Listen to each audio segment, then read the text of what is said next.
Welcome, ladies and gentlemen. Today's video,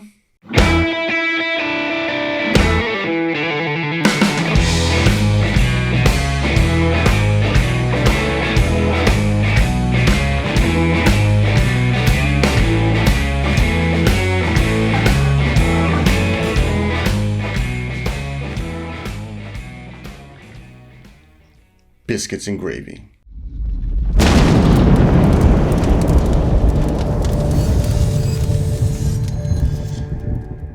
Welcome to the channel. If this is your first time here and you're interested in learning how to cook authentic Cajun and Creole cuisine, comfort food, and just about anything for that matter, then you've come to the right place. Click that subscription button and that notification bell so you don't miss a thing. Now today's video is a Cajun twist on a good old country classic, biscuits and gravy. And this is straight up comfort food to me. I love this stuff. And I just kind of kicked it up a notch. Instead of using breakfast sausage and my gravy, I used a combination of chuck roast, andouille sausage, and bacon. I ground that up, sauteed it in the pan, put it in the gravy, and it was crazy good.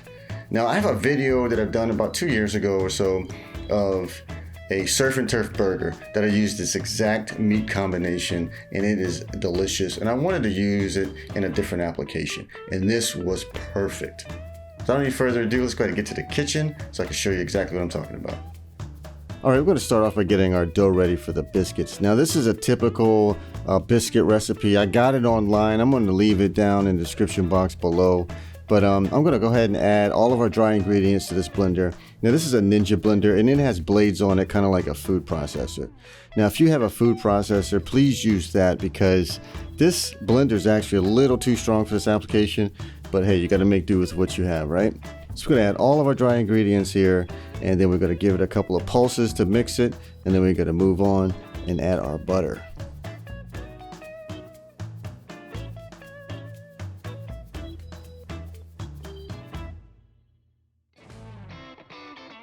All right, now that we have our dry ingredients mixed up, we're going to add our butter.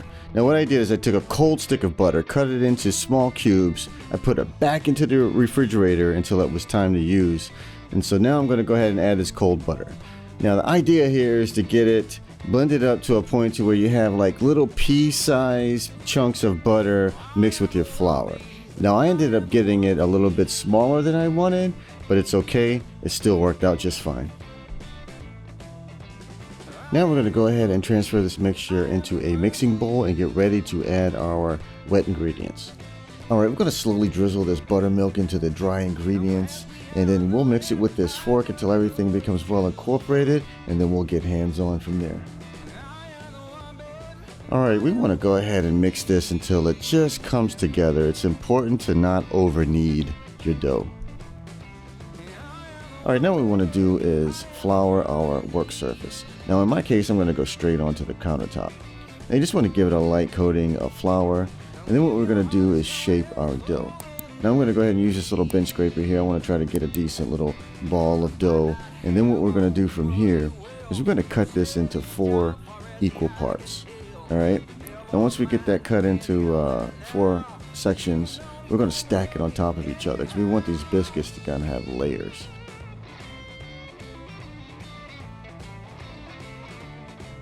Alright, now that we got this all stacked together, we're going to form our dough back into the shape that we want. Now you can go one of 2 ways here. I'm going to form this into a ball and roll it out into a 1-inch thick circle. If you want square biscuits, then you would form this into a rectangle and then roll that out into a 1-inch thick rectangle and cut it into even little squares. As you'll see here in a second, I'm going to use a biscuit cutter and cut little circle shaped biscuits. Alright, so now I'm going to flour my rolling pin and then roll this dough out till it's 1 inch thick.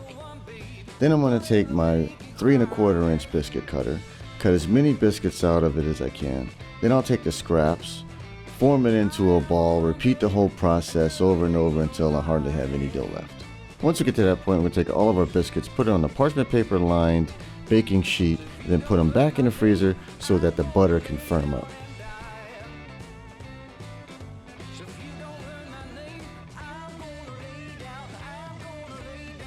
Okay, while we're letting that butter firm up as the biscuits sit in the freezer for about 10-15 minutes, we are now going to start on our gravy. Now I'm going to take about a pound of that meat mixture that I ground up earlier, and we're going to put it in this frying pan, and we're going to saute it and brown it for about 10 minutes. And once we're done browning the meat, you'll notice there's quite a bit of fat that rendered from it. So we're going to go ahead and pour this mixture into a colander and let all that fat drain out. Okay, our oven has come up to temp. Our biscuits have been in the freezer long enough. Now what we're going to do is just brush a little bit of melted butter over the top of these biscuits and place them in our oven for about 10 to 15 minutes, just until they start to become golden brown. Alright, we're going to get our frying pan heated back up, and we're going to put this on about a medium heat. Now we're going to start making our roux for the gravy. We're going to place our butter and our flour in here, and we're just going to stir this around consistently for about 3 to 5 minutes. Just long enough to get that raw flour taste out of this roux. Alright, and after a few minutes, we're going to go ahead and slowly add our milk. Now, by doing it this way, you're going to help with a few things. First of all, you're going to help bring the temperature of your roux down a little bit. It's going to help keep you from having clumps, and it's also going to help your milk from curdling. Now, basically, you just want to keep stirring until you make sure everything's well incorporated. And if you need to, you just keep adding milk a little by little and keep stirring until you get the consistency you're looking for. Now it's time to add our meat back to the frying pan. We're going to make sure that everything is well incorporated, get it mixed together, and if you think that your gravy is looking a little bit thick, just add a little bit more milk. You just want to make sure you get the consistency that you like. Now it's time to season. We're going to use a little bit of this West Coast Cajun Cuisine's Creole seasoning. We're going to add a little bit extra black pepper, and then you just season it to your taste. And then from there, all I have left to do is plate up and enjoy. Alright, this is about as simple as you can get as far as plating goes. This is just straight comfort food, alright? It's very rustic. We're just going to put 2 halves of a biscuit down. We're going to put as much gravy as we like over the top of that, and then we're going to enjoy it. Look, man, this was so good, I'm going to go ahead and take this with me. Look, if you haven't already and you'd like to subscribe, click here. If you want to check out one of the other videos on this channel, you can check out this playlist, or maybe this video is more to your liking. Either way, click on one of those, and I'll see you there.